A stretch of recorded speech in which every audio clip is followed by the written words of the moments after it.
I'm a psychologist, and you guys are not my usual audience. I feel like I kind of don't know very much about what all of you do, but I suspect that perhaps without even having realized it, many of you may be in a position directly or indirectly to influence in some sort of creative and positive way the experience of people as they interact with digital legacies associated with information that you may manage or own or control, associated with clients, consumers, customers, account holders with whom you work. This is, as the person who introduced me said, not something that we have thought about very much, and I am here to try and convince you in the very short time available that this is something that we need to be thinking about a lot more if we are going to have a compassionate response to a quite increasingly critical situation.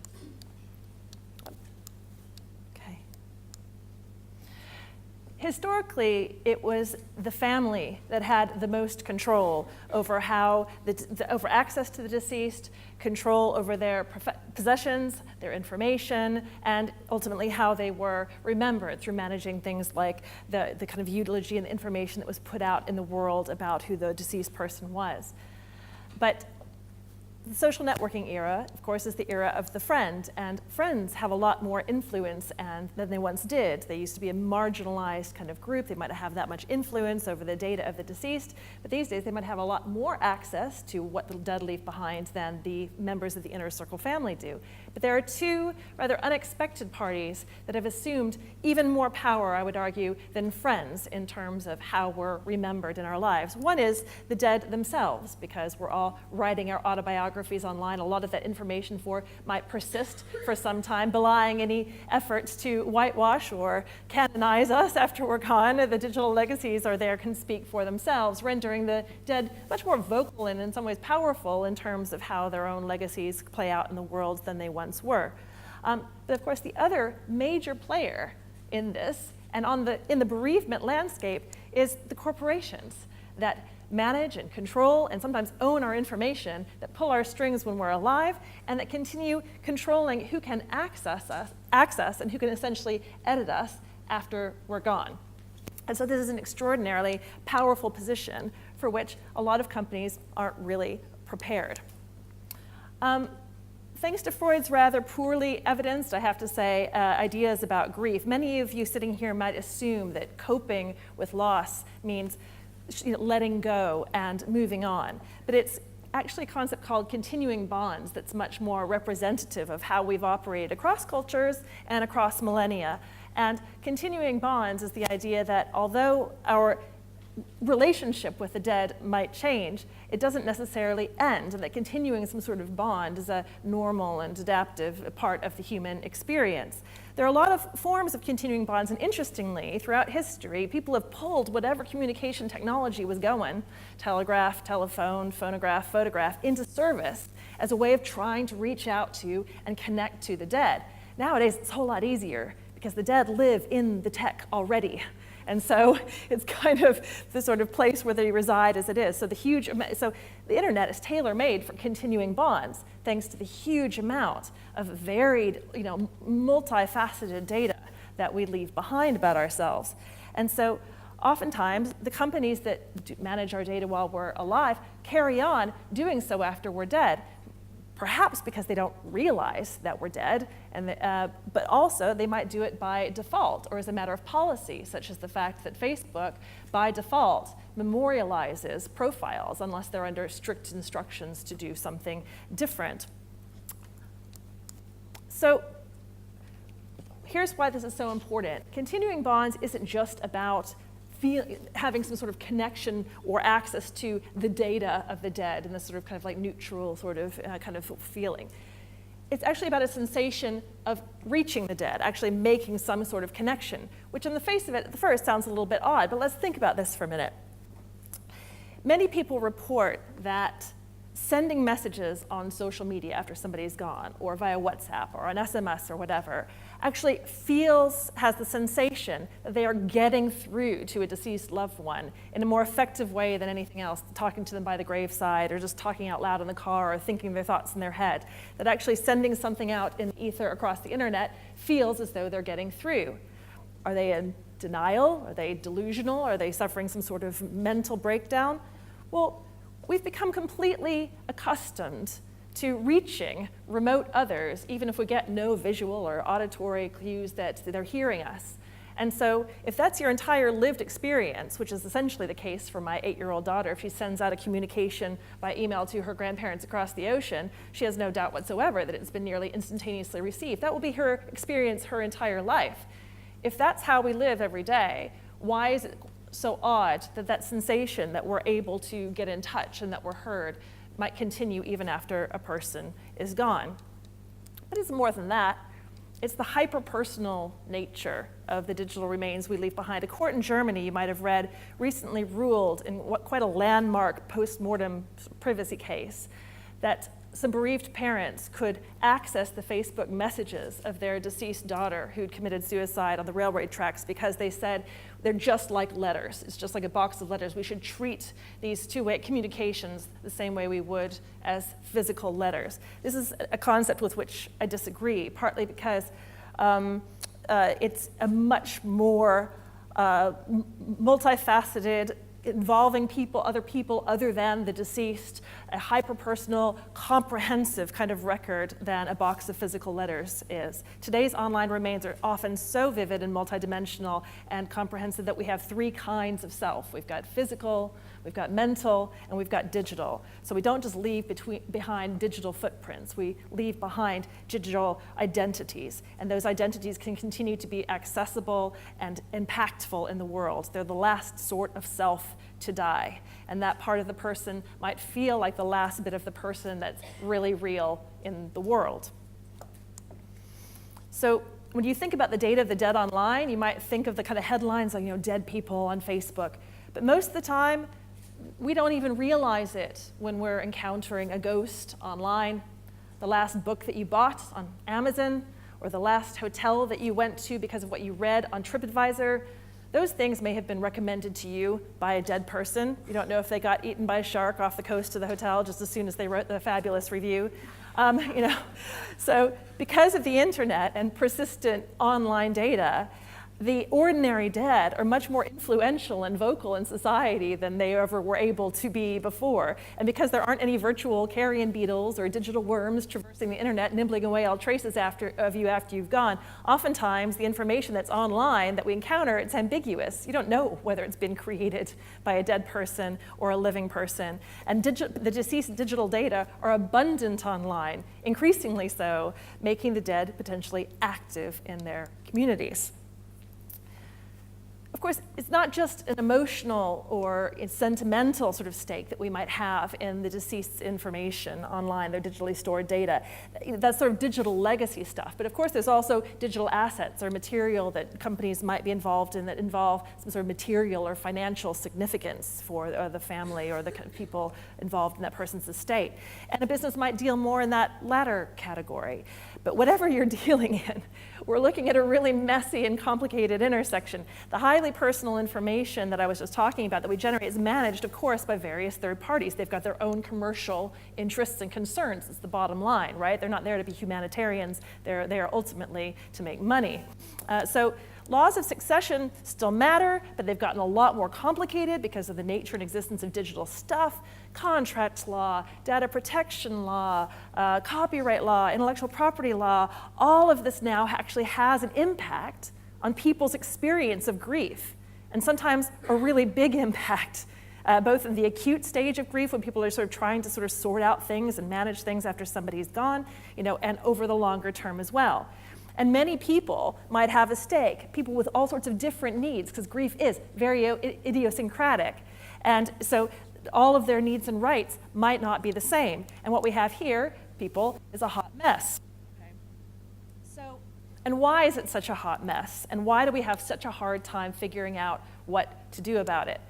This is a quote from the fantastic book by James Williams called Stand Out of Our Light, which was just published this year and won the 9 Dots Prize. Highly, highly recommended. Many of the systems we've developed to help guide our lives arose in and still assume an environment of information scarcity. We're only just beginning to explore how these systems need to change in this new milieu of information abundance. And one of the forms of information abundance that we're dealing with is a whole lot of data of the dead people online that isn't going anywhere fast on one hand, or might just disappear into the ether without people expecting it on the other. And so this is a really good example of why creativity is not just optional, but it's sort of required. When you're in a legal and regulatory and philosophical and technological just void where we've never been before, you can't just use the systems. The laws of succession that came into being in a pre-digital age don't work well here. The laws of copyright that came into being in a pre-digital age don't work well here. And so Jed Brubaker of Facebook, who was behind the most recent and probably future incarnations of the legacy contact feature on Facebook, says it's not enough to just think outside the box. You might have to do a whole new box, a whole new shaped box, a whole new kind of box that's never been thought about before. And that's the case here. For example, in the pre-digital age, the dead didn't have any right to privacy. That was a nonsensical kind of concept. The dead, that's a human right. That's the province of natural persons, people with legal personalities. It's not for the dead to have rights to privacy. But now we have this plentiful, abundant, hyper-personal data, persistent digital identities. And quite rightly, I think we're starting to ask the question, well, should the dead have post-mortem privacy rights? Because we never had this kind of information, these digital identities sticking around before. It's the right question to be asking. This is the sort of creative and flexible and new box kind of thinking we have to engage in. And we have to do this assertively, and we have to do it proactively. So let me tell you a story that illustrates how the current lack of clarity can cause an impact on a bereaved person's experience and their interaction with a particular company, a particular platform. And I'm not going to tell you a story about something obvious, like really personal, sentimental information on something like Facebook or Instagram or something like that. It's not a story about a service like that. Okay, so once upon a time, there was a bookseller called James. And James once, formerly had a physical bookshop, but as he grew older and his overheads grew higher, he decided to take all of his business online and to offer to apply his trade purely on online platforms. And one day, James suffered a catastrophic event, an aneurysm, and he fell down the stairs and he struck his head, and this is an event that led to his death. And when his children got his phone and computer, at first they weren't sure if it was an accident, they were worried it was a crime scene or whatever, but they got hold of the phone, and luckily, it didn't have a passcode. The only way his children were able in any kind of way to take care of the business that they needed to take care of is because they were able to essentially hack his Google account, change various passwords that they needed to, impersonate him, against terms and conditions of course, to try to do all the workarounds that bereaved people in the modern age need to do in order to do what needs to be done. So they were able, luckily, to get all of the to fulfill the orders that were outstanding when their father died. And they were able to empty out the storefront so that no more orders would come in. And this was really important to his daughter, whom I'll call Christine, because she said, my dad took such pride in his business. He had all these 5-star rankings across these online book-selling platforms. If we hadn't been able to fulfill these orders, people would have started putting bad reviews. They would have started saying bad things about my dad and his business. And this would have been really agonizing for me. He would have hated that, and we would have hated that, and there wouldn't have been anything that we could do about it. Now, James was an older guy, and this is one of the reasons he didn't have a fully up-to-date password-protected but it's, and so this was the only thing that enabled them to do it. But there was a further thing. They wanted to basically take the online store off. It was empty, but they didn't want the empty storefront. They wanted the seller's account closed down. There was no information on the website whatsoever that they could find. Every time Christine called, she got a different person, a different answer, a different response, a different assurance that it would be taken down. She was promised multiple times that it was gone. It never was gone. When I had an interview with her for the book, she was able to show me the platforms online that were still there empty. I said, how long have you been trying with these companies to close these down? And she said 1.5 years. There was no solution in place at that company for this sort of eventuality. And it's an example of how something that doesn't seem like a sentimental or personal or even a relevant thing in bereavement actually ended up causing his daughter a considerable amount of pain. There are a few industry leaders who are actively grappling to evolve their policies and their procedures around the deceased data, but many companies and regulators and lawmakers are taking kind of an ostrich approach to the realities of digital afterlives. GDPR, for example, says we're not dealing with that. Data protection deals with the living, not the dead. That's for the member states to deal with. So we're going to continue to have confusion and conflict because, of course, there's already the issue that users and then the company's headquarters, they may be in different jurisdictions as it stands. And then there's going to be all sorts of different ways of dealing with this throughout the UK, Europe, and everywhere else. And so ostriches, of course, I'm not a zoologist, but I do know that ostriches don't actually stick their heads in the sand. But what they are doing is they're looking at and they're checking on and they're turning over their eggs. So if we can think of these ostrich eggs as data, a lot of us are putting a lot of our eggs all in one basket. All of our photographs on Facebook, all of our important communications behind password-protected accounts or in password-protected iCloud accounts and so forth. And if we think of the companies as the ostriches, there's trouble if they hold on and guard those eggs too closely, and there's trouble if they just walk away from them and discard them or destroy them when those could be quite important to somebody else. And so when users or customers die, this can be a massive problem. So what's the alternative? Well, there's currently a regulatory and legal void at worst, or confusion at best. There's a gap here. And companies who are aware of these issues are stepping in, which is great when it happens. But there's a difference between stepping in and really stepping up in a creative and thinking outside the box kind of way. So the first thing to do is get your head out of the sand. Don't be an ostrich. Be a meerkat, because when all the meerkat gangs are getting on with the meerkat business, there's always a couple of these nice little sentinels here looking out for trouble on the horizon. And the data of the deceased online is trouble on the horizon for a lot of companies without their even realizing it. And it's resulting in perceptions, increasingly, because there's more data of the dead online, of companies as not caring and not having their stuff together with respect to what's a really important, impactful issue. So you need to stand up straight and look the situation square in the face. How many of your users or customers or clients will eventually die? If you wait long enough, 100%. Okay, so any company that deals with living people's information will eventually have dead people's data on their hands, and there's just no getting around that. And potentially concerned or invested next of kin getting in touch and needing something from you. And the data that you have may hold unexpected, both practical and sentimental importance for mourners. In the digital age, issues of control and access and ownership are key. These are new elements on the bereavement landscape in terms of their degree. It's always been an issue, but now it's increasingly important.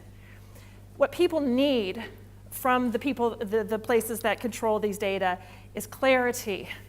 And they need practical support and guidance, but you can't offer that unless you have the policies and procedures and the awareness yourself already established and the training to deliver a consistent message that will seem empathetic to people who get in touch. There needs to be a clear chain for escalation. And remember, laws and regulations don't help very much. There is a void here, but wherever there's a void, this is a place to be generative. This is a place to be creative. This is a place to be compassionate, and this is your job. This is all of our jobs, and this is what we all need to be thinking about with respect to death and the digital age. Thanks very much.